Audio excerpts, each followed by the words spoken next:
وسر الأسرار والترياق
tiba-tiba dia mengatakan air tak ada, maka tidak sah untuk dia bertayamum ketika itu. Jadi dia harus untuk dia bertayamum. Baik, jadi dia kena mencari dulu. Berkenaan dengan mencari di sini bermakna dia kena berusaha. Kalau dia itu dalam keadaan belayar, dia dalam keadaan belayaran bersama-sama dengan rombongan dan sebagainya, maka dia kena tanya-tanya dengan orang-orang yang serombongan dengan dia. Tanya, kau ada air tak? Kau ada air tak? Dan sebagainya.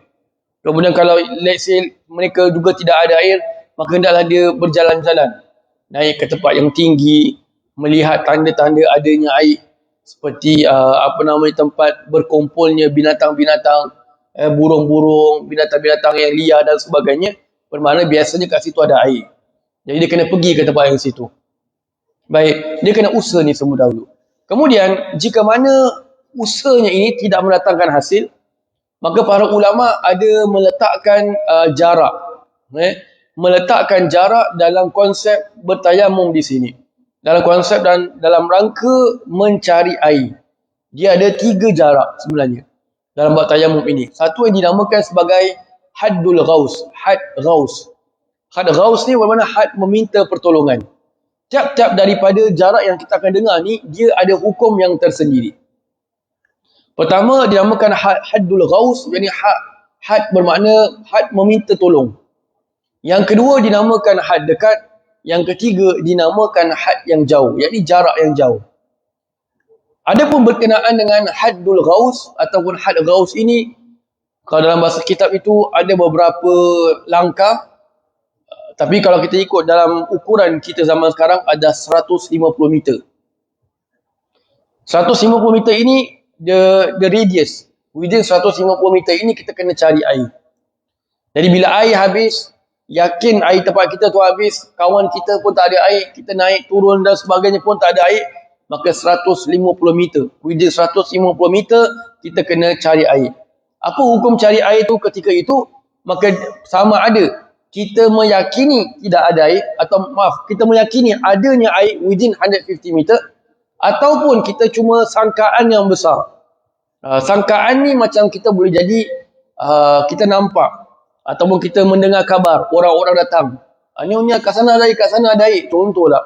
Ataupun kita diberitahu kita dapat gambar ataupun video.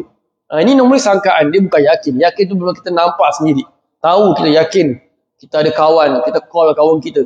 Kawan kita pula kat sana bilang ada air. Maka within that 150 meter itu, kita yakin ataupun kita cuma sangka saja, kita bukan yakin, wajib untuk kita pergi cari air itu. Wajib. Hukumnya adalah wajib. Baik. Kemudian, jarak yang kedua dinamakan sebagai jarak yang dekat. Jarak yang dekat ini, kalau ikut ukuran sekarang, 4.5 kilometer. Within 4.5 kilometer. Jadi kita cuma mencari air hanya kalau kita yakin saja ada air. Kita yakin ada air, maka ketika itu barulah wajib untuk kita pergi ke tempat tu untuk ambil air. Kalau kita cuma sangka saja, rumours saja, orang bilang je lah ni kat sana ada air, dengar-dengar situ ada air. Contohlah kita dengan mungkin Masjid Khadijah ke, not so far from here. Kan contohlah sini tak ada air, tiba-tiba orang dekat Masjid Khadijah telefon. Kita telefon orang kat Masjid Khadijah contoh. Kat sana ada air tak? Ada, kita tengah swimming lagi kat sini. Bagus. My confirm lah tu ada air. Kena pergi sana wajib. Wajib ambil. Tapi kalau kita telefon dekat Masjid Khadijah, tiba-tiba orang kat sana pun tak sure. Entah tak pasti pula. Maka ketika itu tak wajib. Jadi apa kita buat kalau tak wajib? Tayamum saja. Tayamum. Yang ketiga dinamakan had jauh. Bermakna lebih daripada 4.5 km. Jadi kalau sudah lebih daripada 4.5 km, yakin, tak yakin, sangka ke, tak sangka ke, tetap tak wajib pergi sana. Tak wajib. Contohlah kita dekat sini, kita telefon masjid Pusaraman. Jauh betul. Sana ada air tak? Ada, banyak ni. Mayat-mayat tengah mandikan kat sini. Tak wajib pergi.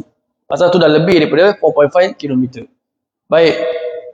Semua ni, jarak-jarak yang kita dengar tadi, had ghaus, had meminta pertolongan, yang kedua had dekat dan had jauh ini, tak wajib kecuali kalau kita selamat diri kita, keluarga kita, harta kita dan juga waktu solat yang kita nak buat. So, ada 4. Kalau kita pergi sana contoh, kita nak pergi, letaklah kita nak pergi Eunos MRT. Kita tahu yakin dekat situ ada air. Ataupun sangkaan rumus orang kata dekat situ ada air. Tapi sekarang ni dah jam ni dah pukul 4 suku. Kita belum sembahyang zuhur lagi sekarang. Ini kalau pergi sana confirm habis. Confirm waktu habis. Maka ketika itu dah tak wajib lagi. Kita kata tayamum 1 jam juga sembahyang zuhur. Tak boleh nak pergi cari air itu kerana ia akan sampai kepada keluar waktu. Dan juga pada jarak-jarak yang lain. So syarat dia mesti pertama selamat kita punya diri kita.